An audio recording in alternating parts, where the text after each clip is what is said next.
buenos días, amigas y amigos, ¿cómo están ustedes? Un placer saludarles desde los estudios de Venezolana de Televisión en el espacio Kiosco Veraz, el programa de nuestro colega y amigo Earle Herrera, que sigue en recuperación progresiva. Poco a poco el diputado Earle Herrera, dentro de algunos programas, pues, si Dios quiere, estará con todos ustedes. Y vamos hoy a un programa muy interesante, en primer término, porque todas las noticias son positivas, bueno, por supuesto, para decepción de la oposición del país, porque el país sigue su proceso de progreso y, entre otras cosas, ya están llegando los productos en forma masiva. Dentro de pocos días tendremos los anaqueles repletos. Vamos a pasar unas navidades que todos los vamos a celebrar con hallacas, etcétera, en familia, en paz, en esta democracia que nos hemos dado los venezolanos y que nos deben respetar. En el plano internacional tenemos que analizar todo lo que ha ocurrido en las Naciones Unidas, lo que se está viviendo en estos momentos en Siria. Gracias a Dios ya creo que está un poco pensándose con síntesis en el mundo y en los Estados Unidos. Se ha frenado la ocupación militar, lo que indica que vamos a seguir también por una senda de paz. Quiero hoy iniciar el programa presentando un invitado muy especial. Tenemos al presidente de Indepavis en nuestros estudios y queremos conversar con el presidente de Indepavis en relación a lo que se ha denominado, y el presidente de la República lo ha calificado incluso como un golpe económico. ¿Por qué? Porque estamos en estos momentos presenciando la desaparición de los artículos, el acaparamiento, la especulación. Bueno, ¿y cuál es el objetivo final? Definitivamente la desestabilización del país. Eso no lo van a lograr, todos los sectores del país están muy claros. ¿Y qué nos dice Eduardo Samán en relación a este tema? ¿Cómo han estado trabajando al más alto nivel para frenar lo que se ha denunciado como este golpe económico? Bienvenido, Eduardo. Buenos días. ¿Cómo estás, Martín? Mira, esto es un golpe, es un sabotaje, un golpe de sabotaje muy parecido al del 2002, pero en este caso no hay una confrontación abierta, o sea, no hay una guerra económica declarada. Todo lo contrario, la oposición, Fede Cámaras, que es quien comanda la oposición en este sentido y quien está comandando esta guerra contra el proceso revolucionario, ellos niegan siempre que existe una guerra económica. O sea, en primer lugar, la niegan. ¿Por qué? Porque ellos no aparecen enfrentando la guerra como lo hicieron en el año 2002, pues con el paro, sabotaje petrolero. Bueno, lo único que esta guerra está asignada al fracaso por parte de Fede Cámaras, ¿no? No nos van a quitar, esta Navidad no nos la van a quitar. Ahora, ¿los procedimientos que utilizan son los mismos del 2002? Son con variaciones. Por ejemplo, aquí no está confrontada, el sabotaje es sutil, el sabotaje es paulatino, para llevar a una paralización total o un colapso total antes de las elecciones municipales. Ya han comenzado incluso con el guarimbeo. Yo he visto en algunos medios de comunicación fotografías de 5 o 6 personas que se reúnen en una esquina con unas ollas vacías, les toman una foto cerrada, que pareciera que fuera una manifestación, y aparecen que están pidiendo, pues, los productos que no están en existencia suficiente. Sí, mira, hay estrategias que yo he denunciado, por ejemplo, colocación de cartelitos, ¿no? O sea, ellos emplean una suerte como de guerra de guerrilla, ¿no? O sea, fijan carteles en los supermercados, por ejemplo, quitan las bolsas para crear descontento, ponen carteles, un ascensor que no funciona, entonces ponen un cartel diciendo que, bueno, que el ascensor no funciona porque no tiene repuestos, porque prácticamente no hay nada, porque entonces fijan una serie de cartelitos.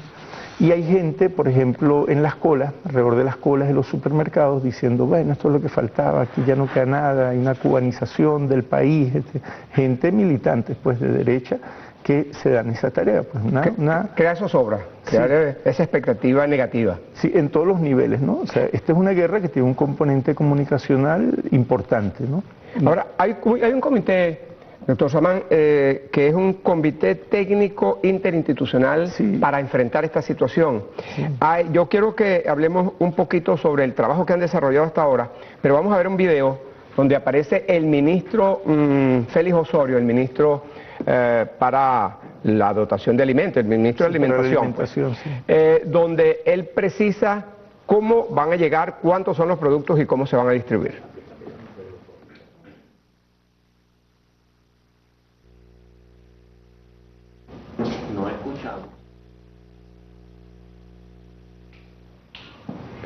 Bueno, no tenemos...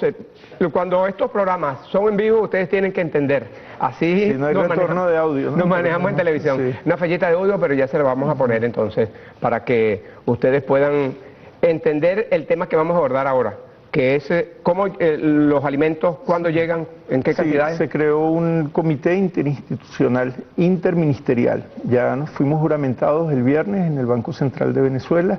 Esto es para trabajar diferentes ministerios, Ministerio para la Alimentación, la Agricultura, Ministerio para el Comercio, Indepavi, la Superintendencia de Costos y Precios Justos, para trabajar con Cadivi, ¿no? Porque sabes que ellos dicen, bueno, no tengo los dólares, le dan los dólares, entonces dicen, ahora no, ahora falta el del tobo, el del balde, ¿no? O sea, sí, ese tipo de excusas, ¿no? Porque sucedió con el papel higiénico, le dieron los dólares igual, entonces ahora dicen, no, es que tenemos un problema laboral, entonces le echan la culpa a los trabajadores, ¿no? ¿Buscan alguna excusa? Sí, siempre buscan una excusa porque esto es muy fino, muy sofisticado, ¿no? Entonces es una cosa que ellos, se buscan paralizar y te avisan, te ponen sobre aviso. O sea, ellos cuidan que el gobierno esté plenamente notificado, ¿no? Y te notifican y te dicen, mira, vale, nos vamos a parar porque falta el tornillo de tal máquina, no sé qué más, anda a saber si eso es cierto, ¿no? Ahora fíjese, Samán, en el Poder Judicial existe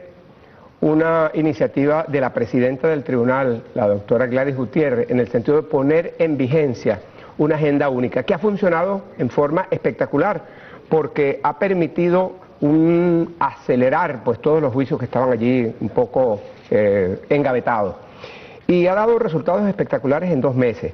De eso vamos a hablar en otra oportunidad, pero yo quiero poner como comparación para decir cómo se articula a nivel del Ejecutivo que cada uno de los organismos, porque me refiero en la agenda única está el Poder Judicial, el Ministerio Público, el Ministerio para Asuntos Penitenciarios, los usuarios, las comunas, las comunidades, etcétera. ¿Cómo se hace a ese nivel?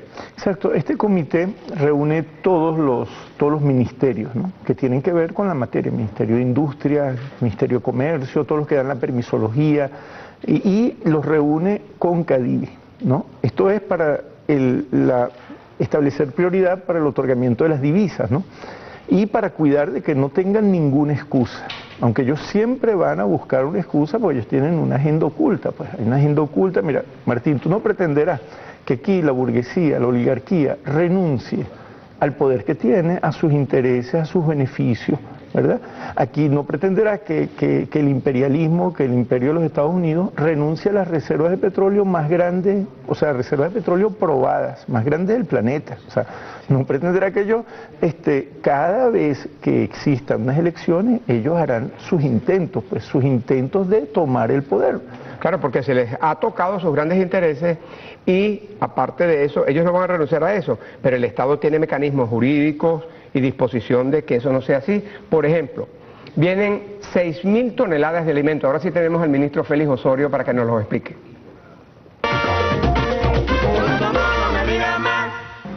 Estamos nosotros bajo un golpe económico, bien lo ha comentado nuestro presidente Nicolás Maduro, y se han tomado medidas extraordinarias para atender precisamente esta situación.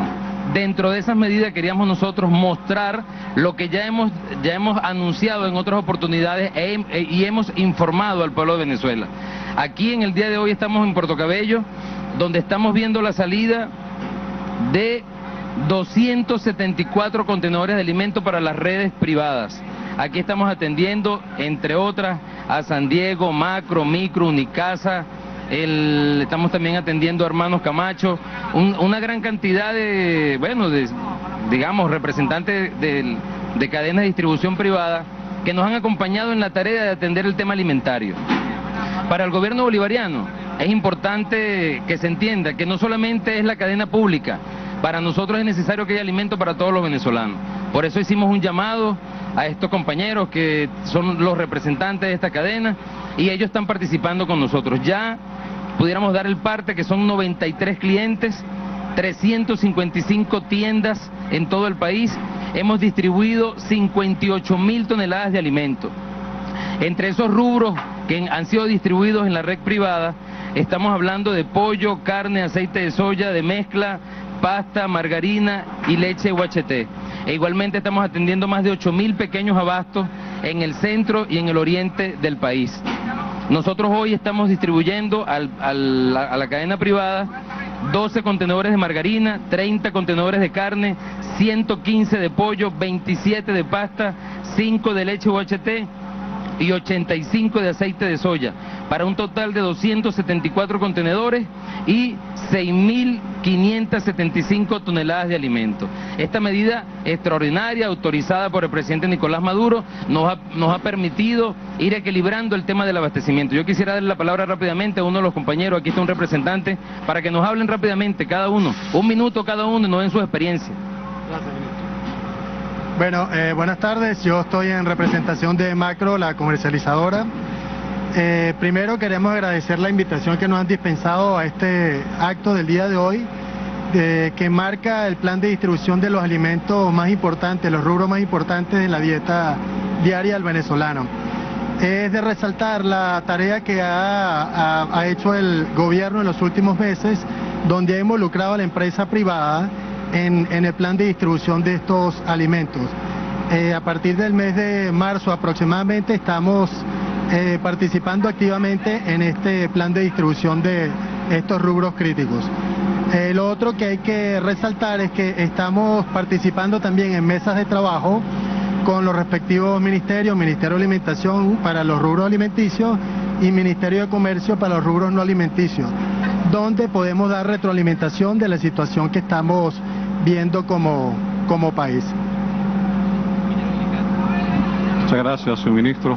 Me parece sumamente oportuno el momento para recalcar la colaboración que ha existido siempre entre el gobierno nacional y el sector privado, pero que se ha venido potenciando y está sucediendo realmente en los últimos meses, cuando nos están ayudando, colaborando, y ha habido una articulación sin duda importante y creciente con el sector privado, como para hacer llegar un grupo importante de rubro alimenticio a todo el país. La participación de Corporación Casa, la presencia de Corporación Casa se ha hecho muy visible, y yo quisiera que pudiese perdurar todo el tiempo necesario y que de repente no sea tanto una vez que se recupere la producción nacional, que es cuanto todos deseamos. Gracias. Efectivamente, nosotros estamos tomando esta medida de manera extraordinaria, dando chance a que el aparato productivo nacional se recupere. Ya hemos logrado que las divisas vayan fluyendo precisamente para todo lo que es la materia prima, para que son los bienes de capital, para que son los repuestos, y ha permitido que poco a poco el aparato productivo vaya mejorando. A medida que ese aparato productivo mejore, en el caso del gobierno bolivariano se irá retirando de esta cadena logística privada que hemos nosotros atendido en este momento por la coyuntura, y dejaremos entonces que esta cadena, digamos, la logística del sector privado, todas las cadenas de producción vayan avanzando y retorne de nuevo a la normalidad. Bien importante, porque nosotros también aquí estamos distribuyendo en este momento comida en contenedor. Pero también es importante lo que hemos distribuido nosotros desde el mes de mayo al sector público, 165.000 toneladas de productos a granel, y al sector privado 725.000. O sea, un total de 895.000 toneladas de productos a granel, que nos permite precisamente también ayudar a activar lo que es el aparato productivo. Bueno, en los próximos días entonces los anaqueles estarán repletos. ¿Eso es lo que se espera, Mazaman? Sí, fíjate, y cómo se nota que es un sabotaje, que los puertos de La Guaira, puerto de Maracaibo, el puerto de Guanta, están vacíos. Y todos hicieron los pedidos para que las navieras llevaran los contenedores a Puerto Cabello. Entonces, claro, todos los barcos están en Puerto Cabello, están ahí esperando que sean, pero ya con la logística que se instaló, y todo el sector transporte de carga que lo está coordinando el ministro Jaime Neltrudi, pues ya eso se está resolviendo, pero fíjate que hay una intencionalidad. O sea, es bien raro que aquí existiendo el puerto de Guanta, puerto de La Guaira, puerto de Maracaibo, ¿verdad?, esos puertos estén vacíos, y que el puerto Cabello esté colapsado. O sea, para saturarlo, por supuesto. Claro, para colapsarlo, y entonces te dicen, no, mira, es que no hay vehículos de carga, no hay gandolas. Sí, pero es que se pusieron de acuerdo y todos mandaron a las navieras a que descargaran en Puerto Cabello, ¿no?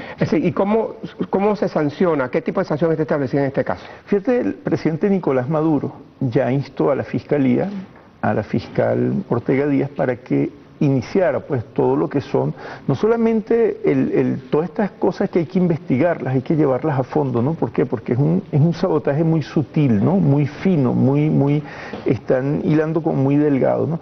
Sino que esto está acompañado de campañas comunicacionales, porque esto no se queda solamente en el sabotaje, y es fácil, o sea, la red privada tiene 70% del suministro. Con sabotear un 5% es suficiente, un 5-10%, y dejar siempre un déficit. Entonces, siempre y cuando quede un déficit, empieza la zozobra, y eso los medios de comunicación lo señalan, lo amplifican, lo sacan en primera plana, etcétera, y bueno, y mantienen la angustia de la gente, pues que es el fin. Pero en la medida que el pueblo entienda, bueno, que hay una intención electoral detrás de todo esto, bueno, les va a propinar la derrota a ellos, a la oposición, junto con Fedecámara, junto con las corporaciones multinacionales, junto con el imperialismo norteamericano, una derrota el 8 de diciembre. Ahora, muchos sectores, especialmente los sectores económicos privados, dicen es que va a ser muy difícil porque no hay tiempo, porque no les va a llegar, que esas son ofertas engañosas lo que están haciendo.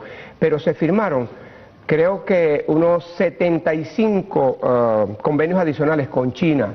Bueno, no solamente desde el punto de vista energético, económico, en fin, que van a garantizar una fluidez absoluta del mercado entre los dos países.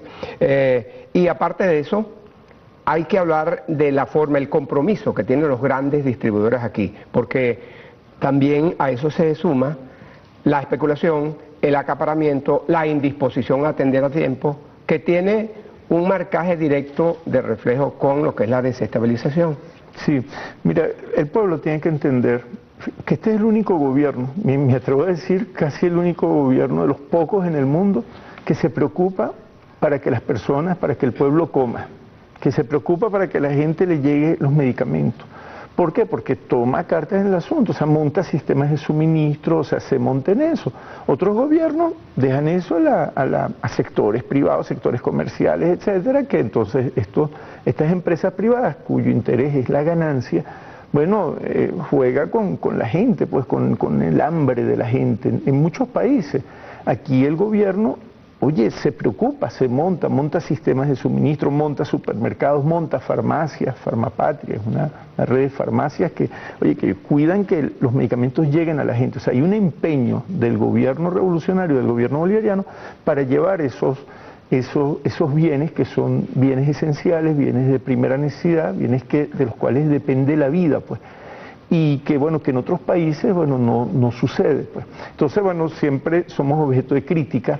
Critican que qué hace el gobierno metido en eso, o sea, qué hace el gobierno montando redes de suministro de alimentos, qué hace el gobierno montando redes, entonces que eso no es trabajo del gobierno, que el gobierno se tiene que dedicar a otra cosa, etcétera, ¿no? O sea, hay críticas de la oposición en función de eso, ¿no? Como señalándole, queriéndole decir a la gente que la responsabilidad es del gobierno.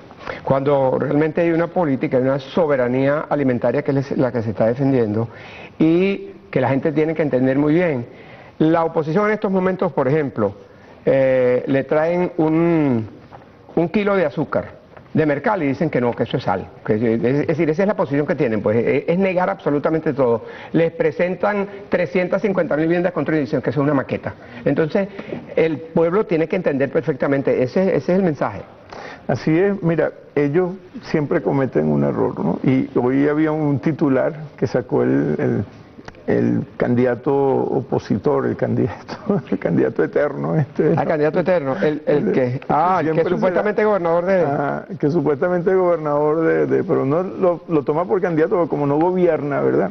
Sí. Entonces él saca una cosa hablando de que es primera plana, ¿no? De una cruzada, anuncia una cruzada. Las cruzadas siempre fracasaron, ¿no? Sí, cruzadas, fueron 8 cruzadas. Mira, ahí hay dos cosas. No buscan la historia. O sea, y segundo, no consideran el pueblo. Esas cruzadas fracasaron. Y la cruzada de ellos va a fracasar igual esa cruzada electoral va a fracasar.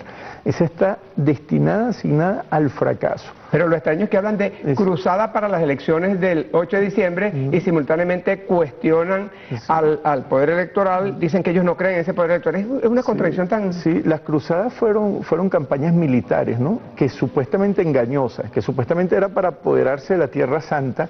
Eso fue entre el año 1080 y 1200, ¿no? Por el papado europeo, que supuestamente iban a apoderarse de la Tierra Santa, pero esas guerras lo que abrieron defendían rutas comerciales, ¿no?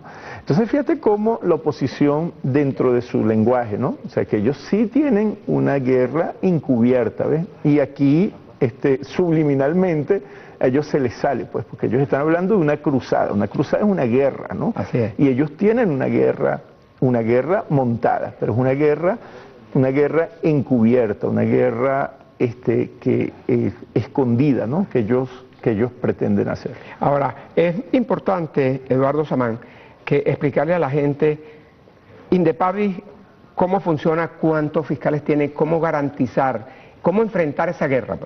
Estamos a una guerra comunicacional que, bueno, el CIPSI le está haciendo frente. Hay una guerra económica que ya se designó una comisión de alto nivel por el presidente de la República, pero ¿qué se está haciendo a nivel de Indepavi concretamente, que es el que tiene que fiscalizar, que visitar los mercados, que estar en los centros de distribución, lo que le tiene que llegar al pueblo? El verdadero protector del pueblo, desde el punto de vista del gobierno, diría yo. Eso lo vamos a tocar en el próximo segmento, amigas y amigos, que ya viene dentro de algunos segundos, en cuanto cumplamos la siguiente pausa.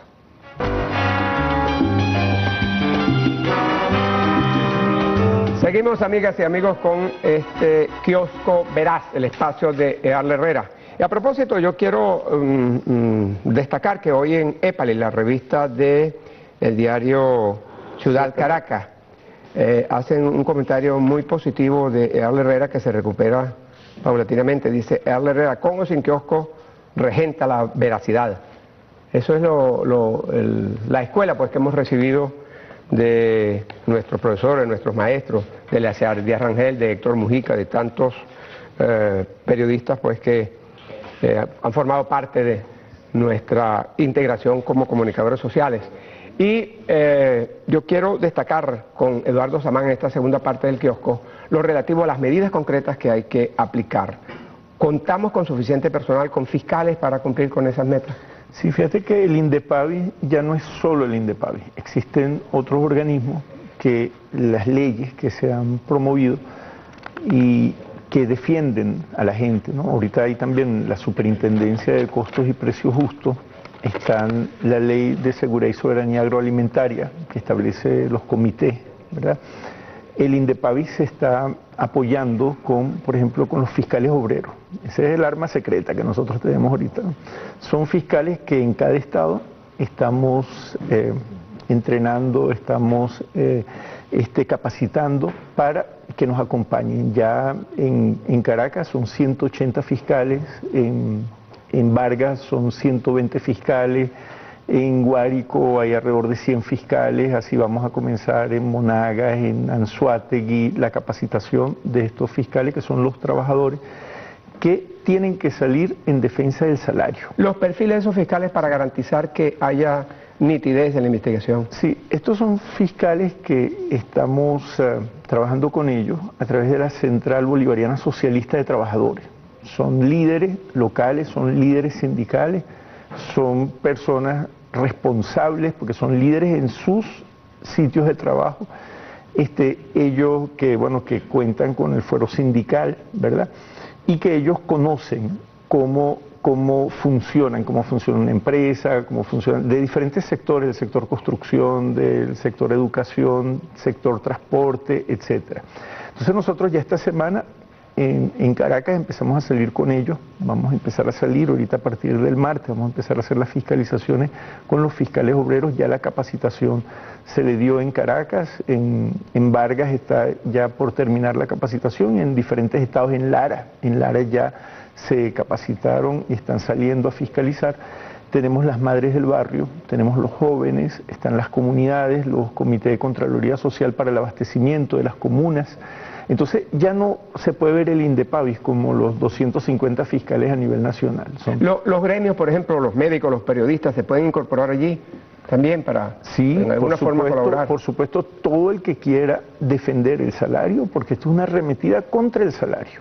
Cada vez que el gobierno nacional hace un esfuerzo por mejorar las condiciones de vida, por mejorar el poder adquisitivo de la gente, oye, el capitalismo especulador arremete para quitarle ese incremento, para quitarle el aumento de salario, para apoderarse de ese incremento que da el Estado, que apruebe el Estado con mucho esfuerzo. Qué bueno que Eduardo Samán toca lo relativo a sueldos y salarios, porque ha habido una decisión paulatina del gobierno de aumentar los sueldos y salarios a todos los gremios, a todas las organizaciones que en una u otra forma habían sido prácticamente abandonados. Por ejemplo, los maestros, que en mi vida de reportero yo creo que hice no menos de 200 reuniones de ellos permanentemente con lo mismo. Mire, el sueldo de los maestros está por el suelo, unos servidores públicos tan importantes, los que van a formar las generaciones futuras, y esta semana se anunció que los maestros van a recibir un aumento del 97% que podría convertirse, o se va a convertir, mejor dicho, según los cálculos, en más del 100% en sus sueldos y salarios. Esa es una noticia muy positiva, pero en todos los gremios se está haciendo.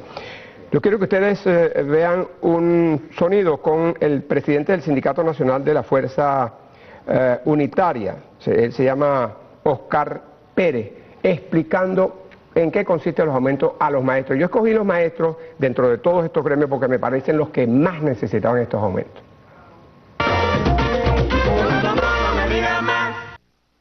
Salarial,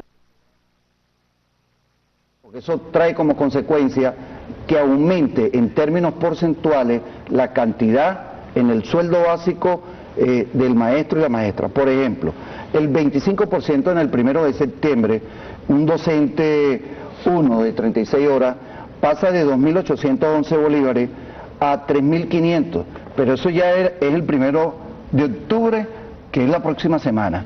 Allí comienza el otro 25% de aumento salarial, quedando ese docente con 4.392, casi duplicando su sueldo básico.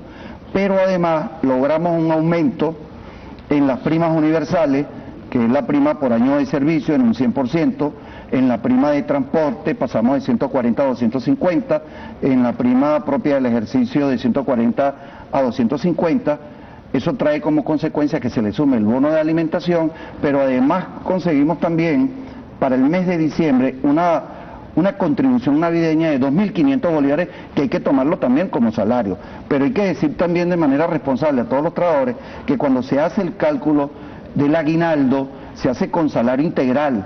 Son 18 meses de cálculo del presupuesto para 520.000 trabajadores a nivel nacional.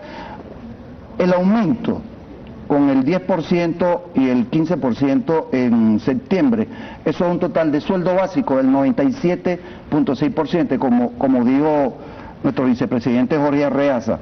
Pero en salario integral, con todas las demás bonificaciones, nos da 120% de aumento, porque hay más bonos, más prima, y hay que aclarar lo siguiente. Nosotros tenemos prima geográfica, o tenemos prima por posgrado, o bono bolivariano. Al aumentar en 56% mi sueldo básico, proporcionalmente también aumentan todas las primas que tenemos. Por ejemplo, un docente de escuela bolivariana, un docente 1 de 33.33 horas, va a ganar 7.000 bolívares mensuales a partir de este primer trimestre. Cuando llegue al 2014 va a estar aproximadamente entre 9.000 y 10.000 bolívares. Estoy hablando de un docente que trabaja en una escuela bolivariana 7 horas diarias. O sea, el aumento triplica el salario del trabajador de una escuela bolivariana. Y los que tienen posgrado también aumentan aproximadamente en su sueldo básico 4.000 bolívares por tener posgrado.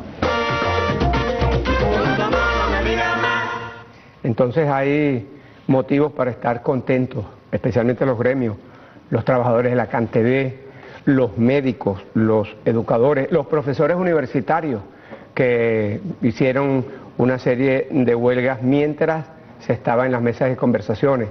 Sin embargo, ese 12% que está en la FAPUP de los profesores que quería mantener esa posición de conflicto, pues se dieron cuenta que todos los beneficios los abarcaba a ellos y tuvieron necesariamente que suspender un paro que no tenía ni pie ni cabeza. Bueno, esa es la situación a nivel de los gremios, pero sigamos hablando con Eduardo Samán de cómo se va a implementar ahora el trabajo, especialmente en el área metropolitana. Es increíble, yo pasé por un automercado anteayer y pedí un presupuesto de un kilo de langostino y me pidieron 350.000 bolívares. Los langostinos están en el mar, lo que se busca es una malla, los sacan y más de eso no tienen ningún esfuerzo, no los alimentan, ¿no? Bueno, ¿y cómo eso no está regulado? No hay ningún tipo Claro, de... lo que es pescado y mariscos no está regulado, ¿no? Pero quien le agrega precio a eso son las cadenas, ¿no? Las cadenas que manejan el frío, el sistema de frío. ¿No? el automercado se llama Plan Suárez en Baruta, para decirlo con nombre y apellido. Sí, no son los pescadores, ¿no? No son los pescadores los que realmente, o quienes lo sacan, ¿no? Sino quienes manejan la cadena de frío, quienes manejan el suministro y al final el supermercado. Entonces ellos se valen de que son productos que no están bajo regulación, entonces exageran en lo que es el precio, ¿no? Precios excesivamente altos que tenemos en el pescado. Esa es la verdadera especulación. Hay una especulación evidente. Desmedida. ¿No? Porque cuando tú le pides, bueno, vamos a ver a cómo tú lo estás comprando, yo apuesto que al productor no le están pagando nada de eso, ¿no? Claro. Y a los pescadores muchísimo menos, que son los que realmente ponen el trabajo, o sea, quienes ponen el esfuerzo para obtener el alimento.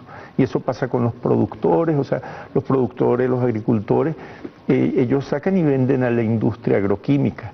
Y entonces a la industria agroalimentaria, pues, a esa industria, y esa industria es la que después, por ponerlo en una bolsita, o sea, por agarrar el arroz, trillarlo y ponerlo en una bolsita, y entonces le agregan un químico ahí para darle sabor, y entonces te lo elevan de precio, te lo suben de precio. Ahora, en estos casos, cuando Indepavis va a un sitio, detecta esta irregularidad, les aplica una multa o cierra el negocio por un determinado periodo, cuando ustedes se retiran inmediatamente, cuando vence el lapso, ellos remarcan los productos. Sí, nuevos. algunos hasta arrancan las calcomanías de las multas, ¿no? Y entonces en lo que sea el fiscal siguen abriendo. Entonces son reincidentes. Nosotros empezamos, cuando nos enteramos, volvemos y ponemos una multa más severa, ¿no?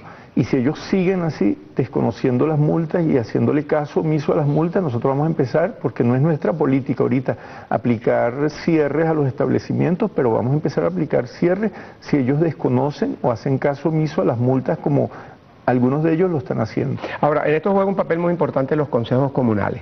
La gente, pues nosotros que vamos a los automercados y que somos los afectados directamente, ¿tenemos suficientes oficinas para hacer esas denuncias? Sí, existen ahorita dos líneas, el 0800 sabotaje y el 0800 reclama. Ambas líneas son líneas gratuitas. Uno, el 0800 sabotaje, esas denuncias las recibe la sala situacional del órgano superior de defensa popular de la economía. Sabes que ese es un organismo que se creó, que lo está dirigiendo el mayor general García Plaza, y que también es ministro de Transporte Acuático, ¿no? Ese organismo está respondiendo a todas las denuncias, igual todas las que llegan al 0800 reclama se canalizan, y entonces todas estas se responden con la milicia, el Frente de Mujeres que se está estableciendo, los consejos comunales, o sea, la red de defensores de la soberanía agroalimentaria. Esa es una red, una organización popular que se creó en el Ministerio para la Alimentación, el Instituto Nacional de Nutrición, y que está trabajando con el Indepavis en todo lo que es la fiscalización. El Indepavis está potenciado ahorita con todos los movimientos sociales que están incorporados al trabajo de fiscalización. Antes de irnos a la pausa, ¿cuántas denuncias se reciben diarios, mensuales y qué promedios se tienen en el año? Sí, ya el 0800 reclama, superó las 7.000 mensuales, ya superó las 7.000, no tengo las del mes de septiembre todavía, no me la han pasado, pero nosotros estamos trabajando en un horario de 7 de la mañana a 10 de la noche y lo están atendiendo, son todos estudiantes que están en la residencia estudiantil Livia Government, que es la residencia que son vecinos nuestros ahí en Los Cedros, ¿no? Que ellos están, una serie de estudiantes revolucionarios muy responsables, están atendiendo esa línea de teléfono del 0800 reclama. se están respondiendo, se están canalizando todas las denuncias que se hacen. Aquí es importante descifrar pues toda la trampa que tiene la oposición en esta guerra. O sea, ¿cuál es la estrategia de ellos? La estrategia de ellos es poner a pelear pueblo contra pueblo. O sea, ellos dicen que son los trabajadores, que el tema de las colas en los supermercados son por los sindicatos de los supermercados, ¿no? Que ellos dicen que son los sindicatos los que se niegan, etcétera, cosa que es sumamente falsa, porque nosotros tenemos comunicación con los sindicatos, con los compañeros sindicatos de las diferentes redes de supermercados, con el sindicato de esas redes, y hay un sabotaje sutil, hay requerimientos que están pidiendo los trabajadores, porque ellos tampoco pueden pretender que ellos se enriquezcan, o sea, los dueños de estas empresas se vuelvan ricos a expensas del hambre de la gente, ¿verdad? Así es, bueno, vamos a cumplir con la siguiente pausa y venimos para que conversemos, entre otras cosas, sobre Siria, y tenemos gratísimas noticias deportivas. Ya venimos.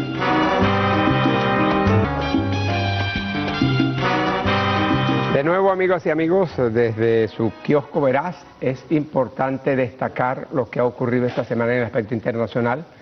Se ha frenado a nivel del Consejo de Seguridad de las Naciones Unidas la posibilidad de una invasión norteamericana a Siria.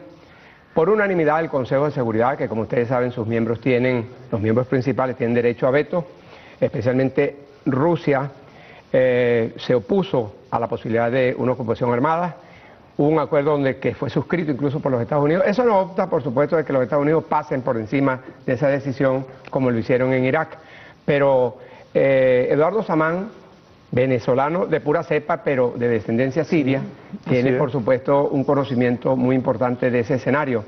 Se frenó la guerra. ¿Qué viene ahora? Sí, fíjate, las cosas no están bien para Estados Unidos. O sea, Estados Unidos ya no tiene esa hegemonía. No puede hacer lo que le da la gana. Una prueba es lo que está pasando en Siria. Ellos financiaron, junto con algunos países europeos, una oposición militar terrorista contra un pueblo. Destruyeron, una de las ciudades más antiguas del mundo, o sea, Damasco.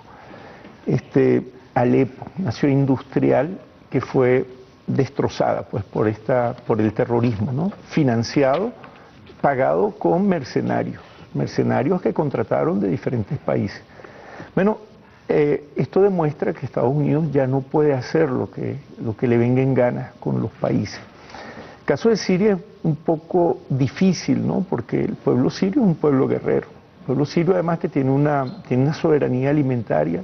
Yo tengo mis dos viejos en Siria, yo soy anciano, sin embargo, yo les digo, bueno, ¿cómo está lo de la comida ya? O sea, por la guerra y todo eso. Dicen, mira, la mitad de lo que nosotros consumimos, mamá lo cultiva en un huerto alrededor de la casa. O sea, eso es la mitad. La otra mitad, el gobierno de Bashar al-Assad se lo suministra, lo que es el pan, un pan regulado que se vende a un precio muy, muy bajo y todo el mundo tiene acceso al pan y nadie allá agarra y especula con el pan, ni agarra la harina y la vende. O sea, eso es algo sagrado, o sea, la comida. El arroz, el azúcar, lo que ellos no pueden tener. El resto lo obtienen de lo que siembran alrededor de la casa, fíjate, ¿no? Entonces, la soberanía alimentaria es importante para un pueblo, producir sus propias cosas, y por eso es que a Siria no la han podido arrodillar, y no es fácil iniciar una escalada militar contra Siria, porque además Siria es un país que se ha preocupado por su defensa, o sea, por estar bien armado para la defensa, pues. Y Estados Unidos, bueno, esto es una derrota para ellos, lo que sucedió en la ONU es una derrota para el imperialismo.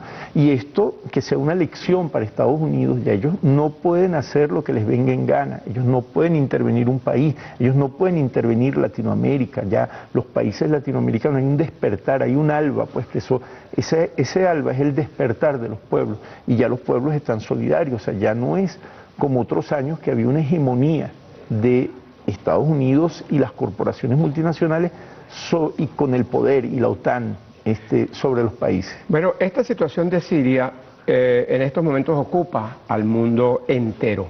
A nivel de la 68ª Asamblea General de las Naciones Unidas se ventiló el tema y Venezuela estuvo presente con su canciller, pero Es importante decir que el presidente de la República, Nicolás Maduro, no fue porque había serias amenazas contra su integridad física.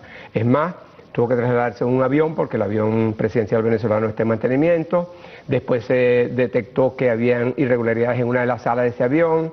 Y bueno, cuando un presidente viaja en cualquier medio de transporte, arrastra a ese medio de transporte la inviolabilidad que lleva de por sí el presidente, el respeto en cuestiones diplomáticas. Bueno, mira, Martín, antes de salir al tema de Siria, yo quería comentar, ¿no? Que sabes que los países del ALBA y el pueblo árabe está sumamente agradecido, ¿no? Y toda la comunidad árabe está agradecida de la iniciativa de nuestro presidente Nicolás Maduro y de los presidentes de los países del ALBA, de la ayuda que se le dio a Siria en medicamentos, en alimentos, ¿no? Sí, un avión repleto con medicina, ayuda buena voluntad. Sí. Sí, que por cierto, el vampiro de Ledesma empezó a criticar, ¿verdad? Y a decir que cómo es eso que empiezan a mandar comida para Siria, porque aquí hay problemas para conseguir la comida, entonces que mandan un avión con comida, ¿ves? Eso es para que la comunidad árabe que está aquí en Venezuela sepa quién es ese señor. Es un señor que lo que hace es profesar el egoísmo y el racismo, ¿ves? Porque eso es una posición bien egoísta y antihumana de criticar una iniciativa que hacen todos los países del mundo cuando un país está en situación de desgracia, bueno, darle una ayuda, pues una ayuda que bien sea por sucesos, por problemas naturales, o sea, emergencias, ¿verdad? O en situación de guerra, bueno, entonces los países dan una ayuda. Entonces aquí viene la oposición egoísta, racista y fascista a criticar esas acciones humanitarias. Bueno, sí, el presidente Maduro precisamente lo decía, ¿por qué no fue a las Naciones Unidas? Vamos a oírlo. Cuando llegué a Vancouver, evalué la información directa que nos llegó de varias fuentes. Y en ese momento fue que decidí en firme continuar el camino hasta Caracas y suspender el viaje a Nueva York para cumplir un objetivo máximo que yo tengo que cumplir, y ustedes lo saben, que es preservar mi integridad física y preservar mi vida y preservar el honor de los venezolanos. Una de las provocaciones podría ocasionar una circunstancia de violencia en Nueva York y seguramente iba a empezar la campaña internacional. Venezuela, Maduro, Venezuela, violencia, ta. Nosotros no estamos para eso. Y la otra provocación estaba pensada inclusive para afectar mi integridad física. El gobierno de Estados Unidos tiene información sobre esto. No van a salir ahora voceros del gobierno de Estados Unidos y de la derecha maltrecha de Venezuela a decir que es falso estas informaciones. Seguro van a salir. Y va a salir la derecha maltrecha a decir cuántas cosas, ¿no? Yo dije, no, frente a estas circunstancias, vámonos para Venezuela, que tenemos bastante trabajo en gobierno de calle allá. Vamos a trabajar con la gente y a seguir consolidando nuestra revolución bolivariana.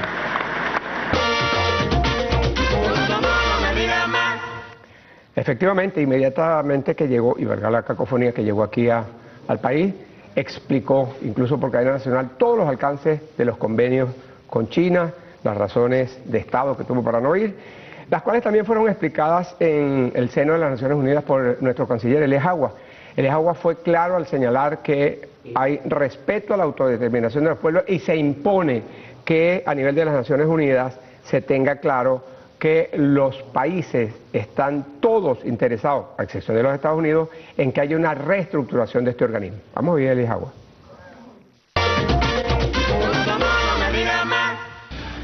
El comandante Chávez, en sus diversas intervenciones ante esta asamblea, pidió mejorar los métodos de atención a los problemas y de resolución de conflictos, con transparencia, y señaló una necesidad que ante la realidad de hoy se vuelve fundamental. Tenemos que repensar si la sede de la ONU debe estar en este país, donde su gobierno no respeta la organización y mucho menos la soberanía de cada uno de sus miembros. Naciones Unidas debe estar en un lugar donde se garantice el respeto por igual a todos sus miembros, donde florezca, sin miedos ni presiones, la voluntad política de ponerle fin a los conflictos del mundo a través del diálogo y donde la pauta sea el verdadero desarrollo social y la erradicación del hambre y la miseria, donde lo urgente no sea justificar una guerra, sino detenerla. Llevemos a Naciones Unidas al sur, donde la antítesis exclusión-solidaridad nos ha enseñado muchas veces que de verdad todos somos iguales. Por lo pronto acogemos la propuesta del presidente Evo Morales de que sesionemos en las distintas sedes de este organismo en varias partes del mundo. Más allá de las sombras que parecen oscurecer el futuro de la humanidad, desde América Latina y Caribeña decimos y demostramos que otro mundo es posible, donde todos y todas podamos disfrutar en paz, con dignidad y con justicia una vida que valga la pena ser vivida. Bueno, eso es lo que todos aspiramos. Qué buen discurso, ¿no? Muy Ese buen discurso hay que publicarlo y tiene una profundidad y hay que sentarse y estudiar ese discurso. Analizarlo en profundidad. Eso fue una bofetada, ¿sabes?, para el imperio, ese discurso que dio nuestro canciller. Porque una de las cosas que ellos dicen y quieren asociar el abastecimiento es con nuestra política exterior, que ha sido una política exterior acertada, una política exterior donde la dignidad de nuestro pueblo siempre se ha mantenido en alto, ¿no? Una política exterior soberana. Así es, de soberana. inclusión, de solidaridad. Entonces ellos quieren que nosotros nos arrodillemos, o sea, nos arrodillemos por el papel toalé, como decían, ¿no? Que sí, que nuestro canciller lo dijo, la patria, ¿verdad? Entonces por ahí banalizaron eso, banalizaron las denuncias, ¿sabes? También el presidente Allende denunció el golpe de Estado contra Chile en el año 73 en la ONU y lo banalizaron. Los medios de comunicación de ese entonces empezaron a banalizarlo, decir, no, eso es mentira, eso es y fíjate, le dieron el golpe de Estado al presidente Salvador Allende. Y en forma burlona dicen incluso, bueno, pero tenemos patria. Claro que tenemos patria, por supuesto que tenemos patria, ahora tenemos conciencia, ahora pensamos, ahora estudiamos, ahora sabemos cuáles son nuestros derechos, ahora tenemos una constitución que la hacemos valer. Eso es tener patria, eso nos lo dio Chávez. Claro, y dignidad. Así, lo más importante.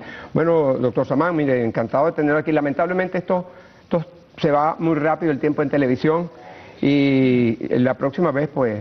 Además que este kiosco le dan a uno café, le dan agua. Sí, este es un kiosco, el verdadero kiosco. Yo no quiero despedir el programa sin referirme a la satisfacción que tenemos en escala nacional, porque nuestro Miguel Cabrera ha conquistado por tercer año consecutivo el título de bateo en la Liga Americana. 348 de promedio hasta anoche, no se sabe si hoy va a jugar, es posible que no, pero ya tiene asegurado el título de bateo. Aparte de eso, pues debemos destacar que está allí peleando en impulsadas con Chris Davis. Chris Davis creo que le lleva una adelante. Y por supuesto va rumbo a ser por segundo año consecutivo, que sería un récord en las grandes ligas, a ser el más valioso del año.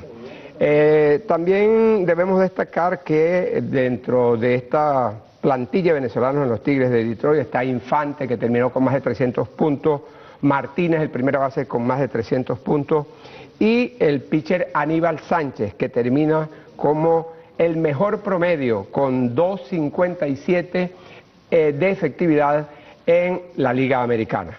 Bueno, son noticias que debemos celebrar todos los venezolanos dentro de este mundo de paz, de tranquilidad, de fraternidad, de entendimiento, de solidaridad que debemos tener todos, especialmente con nuestros vecinos, con quienes nos rodean.